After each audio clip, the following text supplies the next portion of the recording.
1907년 하나님은 한국 교회에 특별한 부흥, 놀라운 부흥을 주셨습니다. 1903년 원산 부흥운동을 시작으로 1907년 평양 대부흥운동이 일어났습니다. 평양 대부흥운동은 어떤 나라, 세계 어떤 나라, 어떤 지역에서 일어난 놀라운 부흥과 비교했을 때 결코 작지 않은 강력한 부흥이었습니다. 2007년에 상암 월드컵 경기장에서 평양 대부흥 100주년 기념 대회가 있었습니다. 정말 빈틈이 없을 정도로 가득 메웠습니다. 저도 물론 그 자리에 있었습니다. 지금도 생생하게 기억나는 장면은 옥하는 목사님의 설교였습니다. 그때 설교 부문이 오늘 부문 사대교회였습니다. 옥 목사님이 설교를 이렇게 시작을 하셨습니다. 요한계시록에 나오는 사대교회는 오늘의 한국교회의 실상을 들여다볼 수 있는 거울이라고 생각합니다. 솔직히 저는 이 말씀을 전하고 싶지 않았습니다. 우선 제가 너무 부담스러운 말씀이고 듣기에 거북한 말씀이고 기분이 좋지 않은 말씀이기 때문입니다. 그래서 저는 오늘 이 말씀을 전하고 싶지 않아서 때를 쓰고 고집을 피웠습니다. 그러나 주님은 밤낮 이 말씀에만 매달리도록 종을 몰아붙였습니다. 그러므로 설교자가 전하고 싶어서 전하는 말씀이 아님을 알아주시기 바랍니다. 저도 오늘은 옥 목사님과 동일한 마음입니다. 설교자가 전하고 싶어서 전하는 말씀이 아니라 주님이 우리에게 주고 싶어서 설교자를 통해서 선포하는 것이 설교입니다. 그 설교에서 각자에게 주시는 주님의 음성을 듣고 순종하는 것이 우리의 생명이고 우리의 축복인 줄로 믿으시기를 바랍니다. 사대는 어떤 도시였을까요?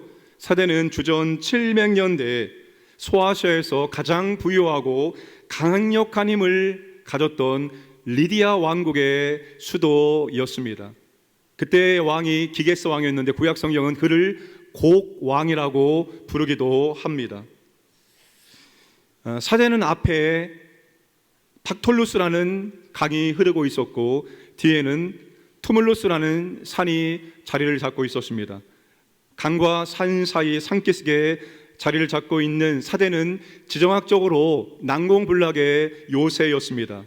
많은 적들이 이 성을 빼앗기 위해서 공격했지만 그냥 돌아갈 수밖에 없었습니다. 성 안에 있었던 시민들은 공격을 포기하고 돌아가는 적도를 만족스럽게 지켜볼 정도였습니다. 여러분, 사대는 소아시아에서 가장 화려한 도시이며 가장 유명한 고대 도시입니다. 사대라는 이름을 통해서 그 명성을 알 수가 있습니다. 사대는 홍보석이라는 뜻을 가진 헬라어 사르디온에서 왔습니다.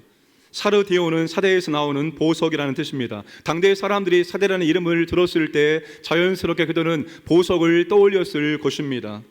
사대는 세계 최초로 금화를 만들었습니다. 그래서 황금의 도시라고 불릴 정도로 부와 명성을 누렸습니다. 이처럼 사대의 과거는 화려했고 그 명성이 대단했습니다. 그러나 사도 요한이 편지를 보낼 당시에는 과거의 화려함과 명성을 잃어버렸습니다.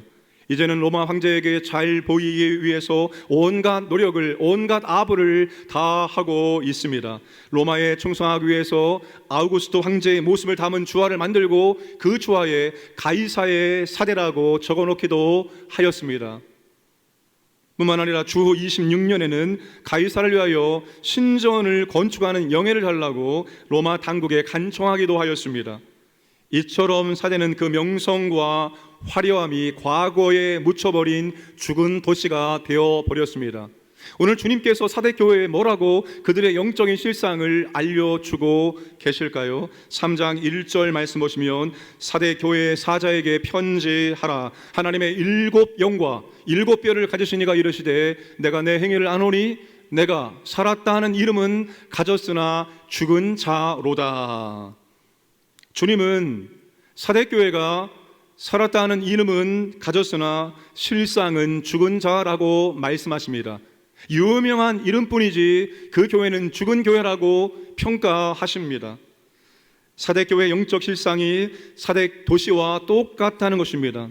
지금 사대교회는 공동묘지가 되어가고 있습니다. 추모공원이 되어가고 있습니다. 사대 외곽에는 유명한 공동묘지가 있었습니다. 그 공동묘지에는 유명한 왕들의 무덤이 있었습니다. 사대교회의 모습이 지금 공동묘지와 같다라고 말씀하십니다.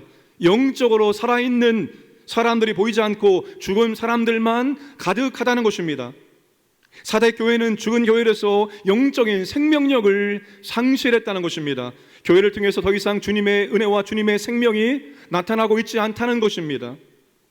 주님은 이 교회의 생명을 발견할 수 없다라고 말씀하십니다. 2절 말씀 보시면 너는 일깨어 그 남은 바 죽게 된 것을 굳건하게 하라. 내 하나님 앞에 내 행위에 온전한 것을 찾지 못하였노라. 찾지 못하였다라는 동사의 원형이 휴레카입니다. 휴레카라는 단어 어디에서 많이 들어본 발음이 아니겠습니까? 휴레카는 기원전 수학자 아르키메데스 때문에 유명해진 말입니다. 목욕탕에서 왕관이 순금으로 만들어졌는지 은을 섞어 만들었는지를 파악하는 아르키메데스의 원리를 발견하고는 기쁨을 못 이겨 유레카라고 외쳤습니다. 유레카, 내가 발견했다라는 뜻입니다. 그러나 주님은 사대교회에서 어떤 것도 발견할 수가 없었습니다. 유레카라고 말할 수 있는 것이 아무것도 없었다는 것입니다. 하나님 앞에 뭔가 내놓을 만한 그 어떤 것도 주님이 발견하지 찾아내지 못했습니다. 주님께서 교회와 성도들에게 기대하시는 사랑, 믿음, 섬김, 인내, 그 갖가지 등등 참된 신앙인의 모습을 주님이 발견하지 못했던 것입니다. 사대교회는 과거에 유명한 이름만 있을 뿐 더 이상 생명이 나타나지 않는 죽은 교회가 된 것입니다. 사랑하는 여러분, 사대교회가 죽은 교회라는 것은 행위가 없었다는 말이 아닙니다. 그들이 아무것도 하지 않고 있었다는 그런 말이 아닙니다. 그들에게는 분명한 행위가 있었습니다. 1절에 내가 내 행위를 아노니 2절에 하나님 앞에 내 행위에 온전한 것을. 사대교회는 분명한 행위가 있었습니다. 아마 여전히 예배를 드리고 있었고 그리고 무엇인가 분주하게 활동하는 모습들이 그 교회에 있었을 것입니다. 아무것도 하지 않은 교회가 아니라 분명한 행위가 있었습니다. 그런데 문제는 죽은 교회라는 것입니다. 죽은 교회는 생명이 나타나지 않습니다. 죽은 교회는 성장이 나타나지 않습니다. 죽은 교회는 영적인 출생이 나타나지 않습니다. 죽은 교회는 변화와 열매가 나타나지 않습니다. 사랑하는 여러분, 교회의 사명이 무엇입니까? 교회의 사명은 생명을 살리는 것입니다. 예수님이 가시는 곳마다 주님 만나는 사람마다 생명이 회복되었습니다. 그 죽은 영혼이 주님 만남으로 말미암아서 죽은 영혼이 살아남으로 하나님께 나와 경배와 찬양을 드리고 주님을 따르는 믿음의 사람이 되었습니다. 마음과 육신의 약함이 주님 만남으로 치료되어지고 회복이 되었습니다. 영육의 생명이 회복되고 살아나는 일들이 활발하게 일어났습니다. 우리 주님이 생명을 살리는 그런 분이시기 때문입니다. 그런데 사대교회는 더 이상 생명의 역사가 나타나고 있지 않다는 것입니다. 오늘날 죽은 교회와 살아있는 교회를 비교하는 글을 읽었습니다. 살아있는 교회는 항상 변한다. 하지만 죽어있는 교회는 늘 똑같다. 살아있는 교회는 아이들로 늘 시끄럽다. 하지만 죽어있는 교회는 언제나 조용하다. 살아있는 교회는 새 얼굴 이름 알기에 어려워 애를 먹는다. 하지만 죽어있는 교회는 해가 바뀌어도 그 사람이 그 사람이다. 살아있는 교회는 선교 사업에 활발하다. 그러나 죽어있는 교회는 교회 안에서만 움직인다. 살아있는 교회는 주는 자로 가득하다. 하지만 죽어있는 교회는 생색내는 자로 가득하다. 살아있는 교회는 믿음 위에 운영된다. 하지만 죽어있는 교회는 인간적인 판단으로 가득 차 있다. 살아있는 교회는 배우고 봉사하기 위해 이리 뛰고 저리 뛰고 바쁘다. 그러나 죽어있는 교회는 언제나 편안하다. 언제나 편하다. 살아있는 교회는 전도하기 바쁘다. 하지만 죽어있는 교회는 점점 굳어가는 석회암과 같다. 여러분, 살아있는 교회와 죽어있는 교회가 이렇게도 다릅니다. 살아있는 교회는 생명이 나타나게 되어 있습니다. 죽은 영혼을 살리고 그리고 살아나는 영혼이 생명이 풍성하게 나타납니다. 삶에 소망 없는 사람이 교회 와서 주님 만남으로, 주님 영접함으로, 말씀을 들음으로 말미암아서 삶의 소망을 발견하게 되어집니다. 인생의 목적과 인생을 방향을 잃어버린 사람이 교회 와서 주의 말씀을 들음으로 그의 인생의 목적을, 그의 인생의 방향을 새롭게 잡을 수가 있습니다. 이것이 살아있는 교회의 모습입니다. 오늘 우리 교회와 우리 자신은 어떠합니까? 살아있는 교회, 살리는 교회, 생명의 회복에 나타나고 있는 교회입니까? 여러분, 내 속에서 생수의 강이 흘러 넘치고 있습니까? 생명의 회복이 나타나고 있습니까? 뭔가 내 말과 내 생각과 나의 삶의 의지와 감정과 나의 모든 것들이 조금씩 변화되고 있는 것을 내가 느끼고 있습니까? 죽어있는 영혼을 살리기 위한 그런 행동들, 그런 기도들, 그런 복음의 발걸음들이 지금 내 삶 가운데 일어나고 있습니까? 여러분, 주님의 간절한 소원이 무엇일까요? 우리 주님의 간절한 소원이 무엇일까요? 우리 주님의 간절한 소원은 죽어가는 교회, 죽어있는 교회가 다시 살아나게 되는 것입니다. 그래서 오늘 주님은 주님 자신을, 교회를, 성도를 살리는 분으로 소개하고 계십니다. 1절에 하나님의 7영과 7표를 가지신 이가 이르시되, 7영은 계시록과 구약에서 성령을 가리킵니다. 여러분, 성령이 누구십니까? 교회를 세우시고 교회를 성장시켜 주시고 교회 가운데 주님의 생명이 나타날 수 있도록 역사하시는 바로 성령님을 살리는 영이십니다. 7별을, 7사자를 가리킵니다. 이 사자는 교회를 돕는 천사를 말합니다. 여러분, 주님께서 누구를 통해서, 성령과 천사를 통해서 주님은 지금도 생명의 역사를 일으켜 나가고 있습니다. 교회가 살아나기를, 성도가 살아나기를, 그 교회와 성도 속에서 주님의 그 십자가의 은혜와 사랑이 풍성해지기를 오늘도 주님 바라시면서 그 사역들을 감당하고 계십니다. 그런데 사대교회는 완전히 죽어 소멸되기 일보 직전에 있습니다. 주님은 사대교회를 다시 살리고 싶어 하십니다. 사대교회가 다시 부흥하기를 원하십니다. 사대교회가 다시 주님의 생명이 나타나기를 주님이 간절히 원하고 계십니다. 사랑하는 여러분, 예수님은 교회가 다시 부흥하기를 원하십니다. 여러분 다 압니다. 한국교회는 지금 정점을 찍고 쇠퇴기에 접어들었다는 것을 누구나 다 알고 있습니다. 아니라고요? 여러분, 교회를 보기를 원합니다. 그래도 우리 교회는 여러 가지 하나님의 은혜 가운데 이렇게 견고하게 서 있지만 더 많은 교회들이 여러분 축소되어지고 문을 닫고 어려움을 처하고 있습니다. 분명히 한국교회는 지금 쇠퇴기에 접어들었습니다. 한국교회가 쇠퇴기에 접어들었으니까 우리는 더 이상 부흥을 꿈꾸지 말자가 아니라, 주님은 그렇기 때문에, 한국교회가 쇠퇴기에 접어들었기 때문에 더 부흥을 꿈꾸고 부흥을 외치라고 말씀을 하고 계십니다. 주님의 간절한 소원은 교회의 부흥이기 때문입니다. 그러므로 우리도 교회의 부흥을 간절히 사모하고 기도해야 됩니다.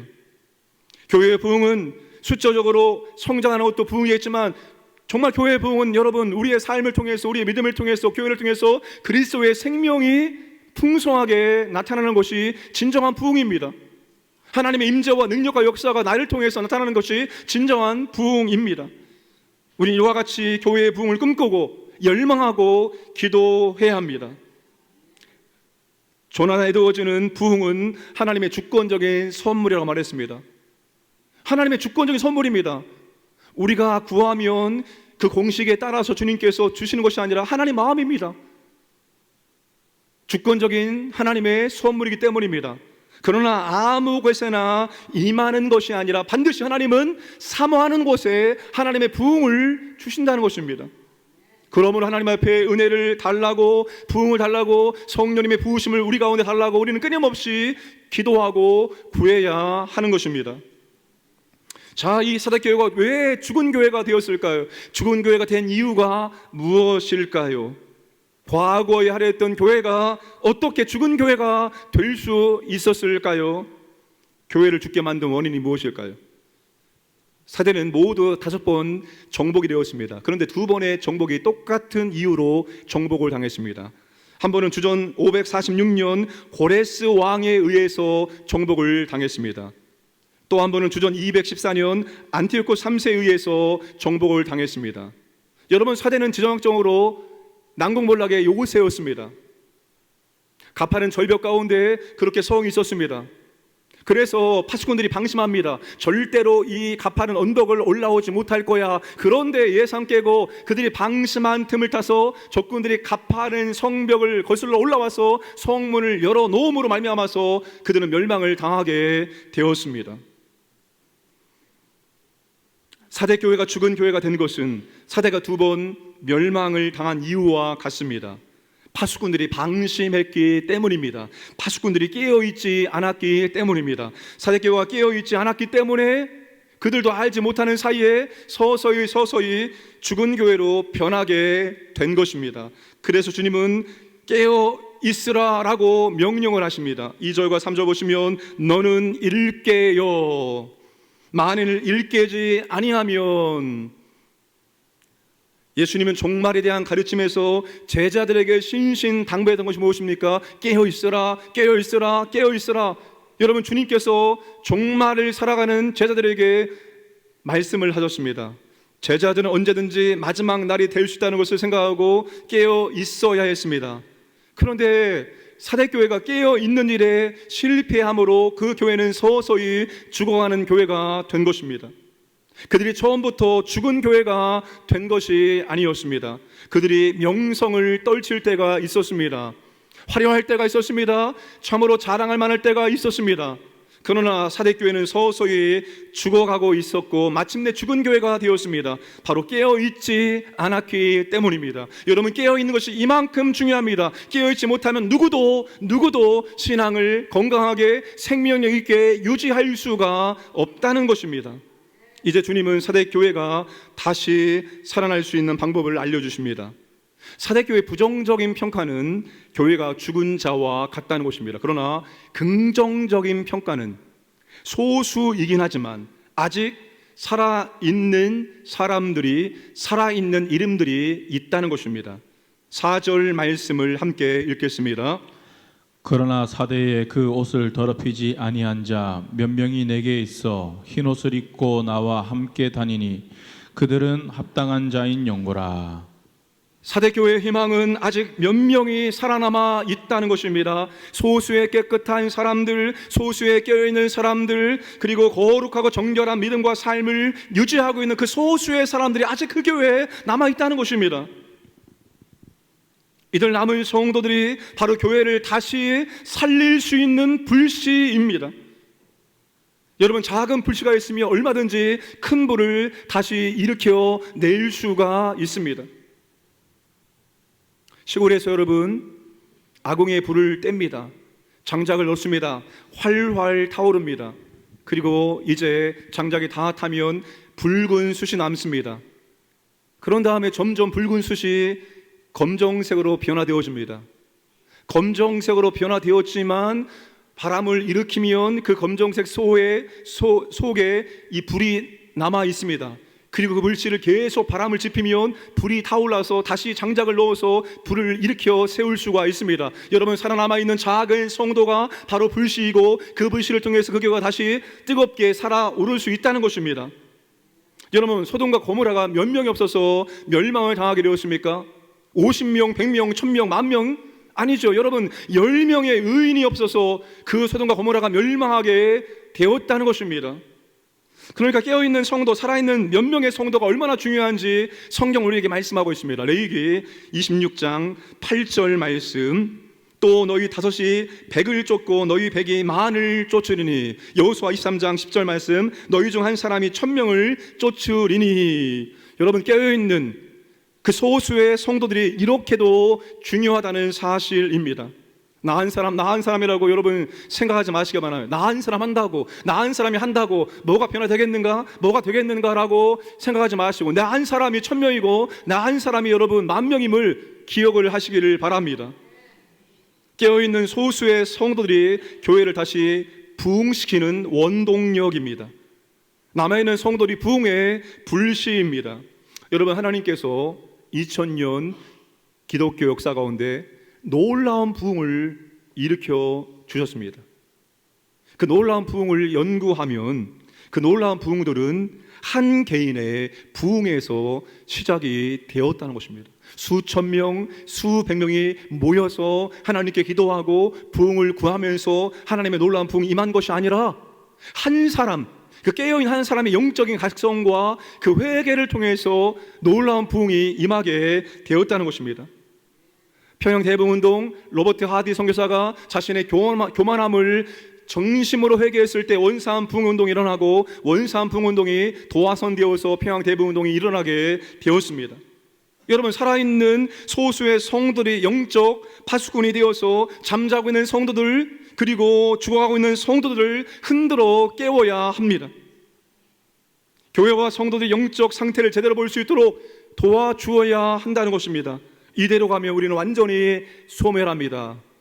더 이상 회복의 가능성이 없습니다. 그러나 아직 우리에게 작은 불씨가 남아있습니다. 지금이 살려주신 마지막 기회입니다. 여러분, 살아있는 성도들이 잠자게 있는 성도들을 흔들어서 깨워야 한다는 사실입니다.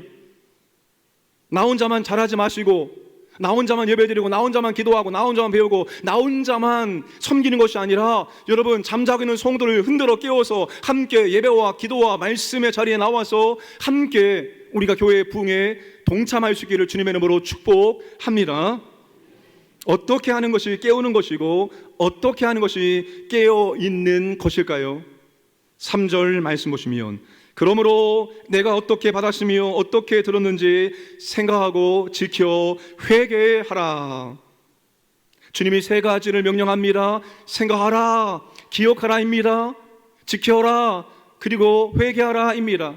생각하라, 지켜라, 이 단어는 계속적인 수행을 강조하는 것입니다. 생각하고 지키는 것을 계속해 나가야 한다는 것입니다. 그리고 회개하라, 이것은 결단적 수행을 강조하는 말입니다. 잘못되었다는 것을 발견할 때 그 자리에서 결단하고 다시 바꿔 나가야 한다는 것을 의미합니다. 여러분, 좋은 교회를 다시 살리기 위해서는, 여러분의 믿음이 다시 한번 뜨겁게 불타오르기 위해서는 무슨 일을 해야 됩니까? 과거에 어떻게 받았고 어떻게 들었는지를 계속 생각하고 기억하고 그리고 지키고 돌아서야 한다는 것입니다. 사대교회는 과거에 주님께 받은 것이 있었고 주님께 들은 것이 있었습니다. 그것을 다시 생각하고 기억을 해야 됩니다. 그리고 그것을 하나라도 다시 계속적으로 지키고 무엇보다 현재 옳지 않은 것을 중단하고 돌아서야 합니다. 그러면 다시 살아날 수 있습니다. 다시 불길이 타오를 수 있습니다. 다시 뜨거워질 수 있습니다. 다시 부흥될 수 있습니다. 사대교회가 과거에 주님께 바꿔드는 것이 무엇이겠습니까? 하나님의 말씀입니다. 사도적 전통입니다. 그런데 사대교회에 하나님의 말씀이 제대로 들려지지 않았던 것입니다. 말씀을 제대로 듣지 않았던 것입니다. 여러분, 말씀이 제대로 들려지지 않고 말씀을 제대로 듣지 않으면 생각할 것도 없고 지킬 것도 없고 회개할 것도 없습니다. 사랑하는 여러분, 교회는 말씀에 대한 도전과 회복이 없을 때 점점 죽어갑니다. 교회뿐만 아니라 우리 개인의 신앙도 마찬가지입니다. 말씀에 대한 도전과 변화가 없다면 우리는 점점 식어지고 죽어가게 됩니다. 아주 심각한 상태에 놓이게 될 정도로 죽어갑니다. 주님 2절과 3절에서 무려 5번의 명령의 동사를 말씀하십니다. 깨어있으라, 굳게 하라, 생각하라, 지키라, 회개하라. 7교회 가운데 5개의 명령을 연속적으로 준 교회는 사대교회가 유일합니다. 그 정도로 지금 이 교회가 굉장히 심각한 상태에 처해 있는 것입니다. 15세기 이후에 유럽에서 종교개혁 운동이 일어났습니다. 유럽의 종교개혁이 일어났던 가장 중요한 이유는 중세 유럽이 하나님 말씀을 잃어버렸기 때문입니다. 그러나 그들의 미사는, 그들의 예배는 너무나도 웅장하고 화려했습니다. 여러분, 중세 교회들이 얼마나 아름다운지 교회를 들어가면 놀랍니다. 온통 아름다운 벽화로 뒤덮여 있습니다. 아름답고 웅장하고 화려하고, 이게 중세 교회이고 중세 예배, 중세 미사였습니다. 그런데 말씀이 회중들에게 전달되지 못했습니다. 종교개혁은 말씀으로 다시 돌아가자는 운동입니다. 솔라 스크립트라, 오직 성경으로, 사도를 통해 전수된 주님의 말씀이 교회와 성도들에게 제대로 들려져야 됐습니다. 여러분, 말씀이 귀에 들어오기 시작하자 교회가 살아나기 시작했습니다. 말씀이 귀에 들리자 교회가 조금씩 깨어나기 시작했습니다. 여러분, 우리는 우리 시대도 바른 말씀이 전해지고 또한 바른 말씀이 들려져야 합니다. 말씀을 듣고 생각하고 지키고 회개하는 운동이 지속적으로 우리의 삶 가운데 나타나야 합니다. 그게 여러분, 교회와 성도들이 다시 살아나는 방법입니다. 여러분, 깨우는 것은 전혀 새로운 방법이 아닙니다. 오늘날 교회는 이렇게 말하고 있습니다. 우리가 본질은 지키되 우리가 얼마든지 형식은 시대에 따라서 바꿀 수 있다. 그 시대에 맞게끔 옷을 바꿔 입을 수 있다. 본질만 안 바꾸면 된다라는 말을 매우 강조합니다. 근데 가만히 보면은 형식을 바꿔 나가면서 본질도 바꾸는 것이 아닌가 하는 생각이 들곤 합니다. 그렇게 한다고 해서 부흥이 일어나는 것이 아닙니다. 여러분, 부흥은 과거에서부터 우리의 믿음의 선배들이 해왔던 일을 지금 오늘 실제적으로 우리가 해야 하는 것입니다. 마틴 로이드존스 목사님 부흥이라는 책에서 이삭의 부흥에 대해서 이렇게 설명합니다. 이삭은 블레셋 사람들이 파 묻어버린 아버지의 우물을 다시 파는 데서부터 새 인생을 시작했다. 우물 속에 물이 있습니다. 하지만 블레셋 사람들이 매운 쓰레기 때문에 더 이상 물이 나오지 않고 있었습니다. 이때 이삭은 지혜롭게 다른 곳으로 우물을 찾아다니지 않고 아버지 시대에 퍼놨던 우물을 다시 팠습니다. 그러자 거기에서 물이 쏟아져 나왔습니다. 오늘날의 부흥도 마찬가지입니다. 기독교 역사상 부흥의 비결은 늘 동일했습니다. 늘 똑같았습니다. 하나님 말씀이 되살아날 때, 그리고 기도할 때 부흥이 일어났습니다. 하나님의 백성들이 죄를 토설하며 자복하며 회개할 때 부흥이 다시 일어나게 되었습니다. 조상들이 가졌던 믿음의 정신으로 돌아가는 것, 하나님과 우리 사이에 가로막혔던 죄악들을 제거해 나갈 때 하나님은 그곳에 부흥을 허락해 주셨습니다. 오늘날도 똑같이 이런 방법으로만 부흥이 다시 일어나게 된다는 것입니다. 이것이 부흥의 성결 조건이기 때문입니다. 여러분, 오늘 주님께서 사대교회 유독 이름을 반복하고 강조하고 있습니다. 사대라는 이름이 황보석입니다. 유명한 도시입니다. 사대라는 이름을 들었을 때 사람들은 그 도시의 과거의 화려움을 다 기억할 수 있습니다. 그러나 이제는 과거의 흐를 뿐인 좋은 이름뿐입니다. 사대 교회도 마찬가지입니다. 과거에 웅장하고 화려했었고 명성을 날렸으나 이제는 살아있다는 이름뿐이라고 주님께서 말씀을 하고 있습니다. 그리고 주님께서 주님의 말씀에 따라서 깨어있고 굳건히 지키고 생각하고 그리고 지키고 회개할 때 주님께서 다시 은혜를 베풀어 주셔서 교회를, 성도를 살려주신다고 말씀하십니다. 그리고 끝까지 지키는 자들에게 주님이 그들의 이름을 생명책에 기록하시고 지우지 않으시고 그들의 모든 행위를 다 기억해 주시고 그리고 하나님 앞에서 그들의 이름을 시인해 주시겠다라고 약속을 하고 있습니다. 오늘 저와 여러분들은 교회와 성도라는 영광스러운 이름을 갖고 있습니다. 그 영광스러운 이름이 죽은 이름이 아니라 살아있는 이름, 정말 생명이 나타나게 하는 이름으로 만드는 저와 여러분 되기를 주님의 이름으로 축복합니다.